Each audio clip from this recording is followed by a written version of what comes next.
অফিসের মধ্যে একটা বাথরুম বানাইছে, যে বাথরুমটার দুই দিকে দুইটা দরজা। এক দরজা দিয়ে মালা খান প্রবেশ করে, এক দরজা দিয়ে রবীন্দ্র ভদ্রলোক উনি প্রবেশ করে। মালা খান যিনি ভদ্রমহিলা, উনি ওই অনৈতিক কার্যকলাপের রুমের ভিতরে আবার ওনার বাচ্চা, ওনার মেয়ের ছবি টানায় রাখছে, একদম সাজায় রাখছে।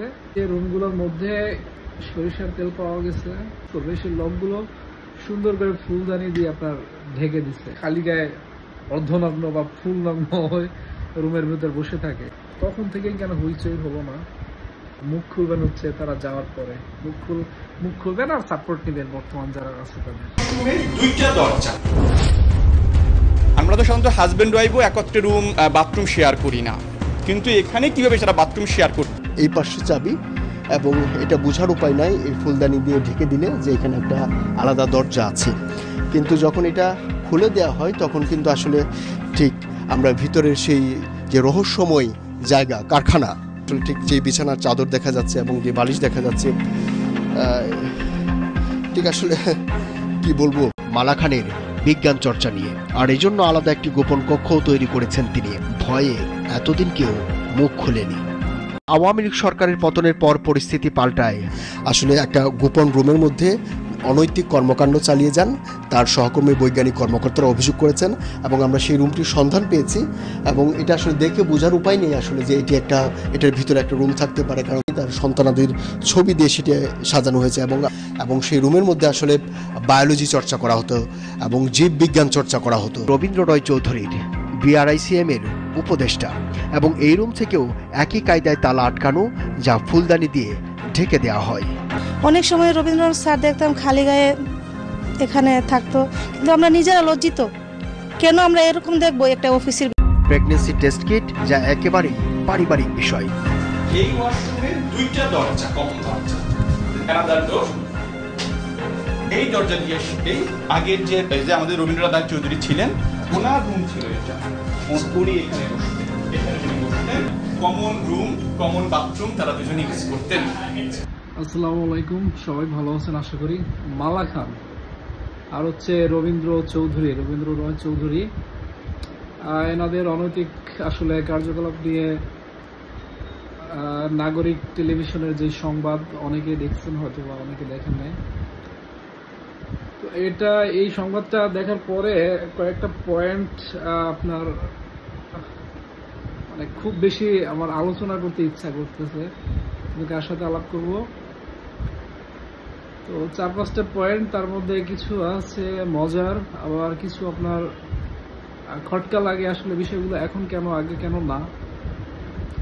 তো তার আগে আমি একটু বলি যে মালা খান হচ্ছে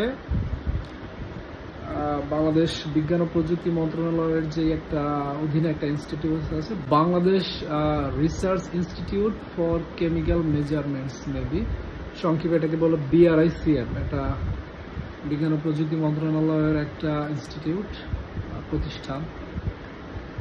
তো মজার ব্যাপার হলো, এই যে ভদ্রমহিলা মালা খান, উনি একজন বৈজ্ঞানিক কর্মকর্তা এই প্রতিষ্ঠানের, আর ওই যিনি ভদ্রলোক রবীন্দ্র রয় চৌধুরী, উনি হচ্ছে আপনার উপদেষ্টা, এই প্রতিষ্ঠানের উপদেষ্টা।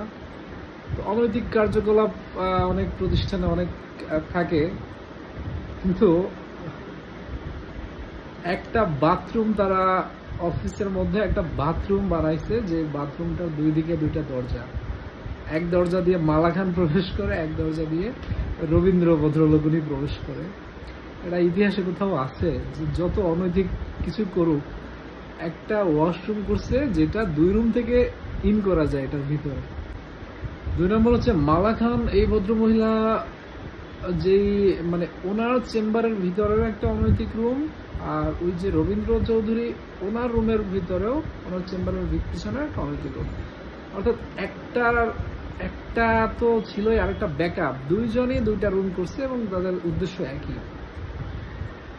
কথা হলো, মালা খান যিনি ভদ্রমহিলা, উনি ওই অনৈতিক কার্যকলাপের রুমের ভিতরে আবার ওনার বাচ্চা, ওনার মেয়ের ছবি টানায় রাখছে, একদম সাজায় রাখছে।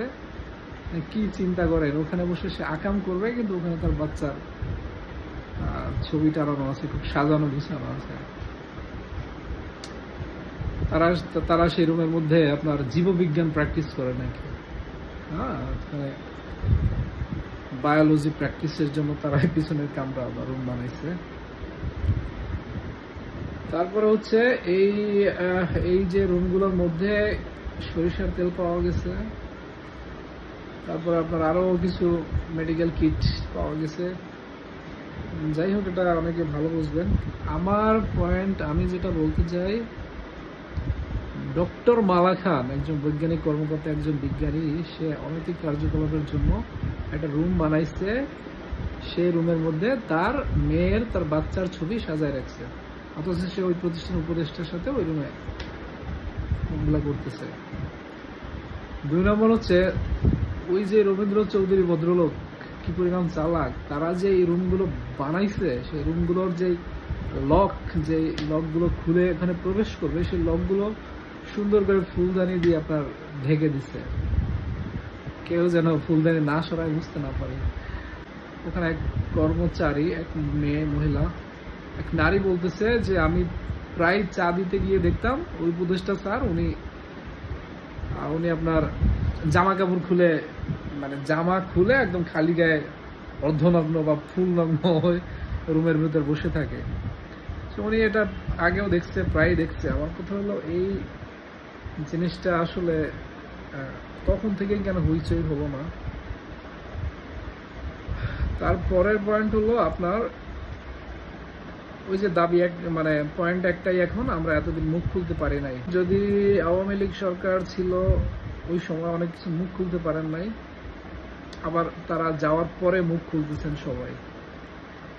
আবার এখন যারা সরকারে বসছে কিংবা সামনে বসবে, তাদেরও যদি এই মুহূর্তে কিছু থাকে, আপনারা তো মুখ খুলতে পারবেন না। আপনার এরা আবার যেদিন যাবে তারপর এদেরটা মুখ খুলবেন, অর্থাৎ সময় যখন বলার কথা তখন মুখ বন্ধ থাকবে সবার, আর মুখ খুলবেন হচ্ছে তারা যাওয়ার পরে। মুখ খুলবেন আর সাপোর্ট নেবেন বর্তমান যারা আছে তাদের। তো আল্লাহ সবাইকে হেদায়েত দান করুক। মালা খান, রবীন্দ্র চৌধুরীদের সঠিক পথে চলার তৌফিক দিক আল্লাহ তাআলা। ভালো থাকবেন। আল্লাহ হাফেজ।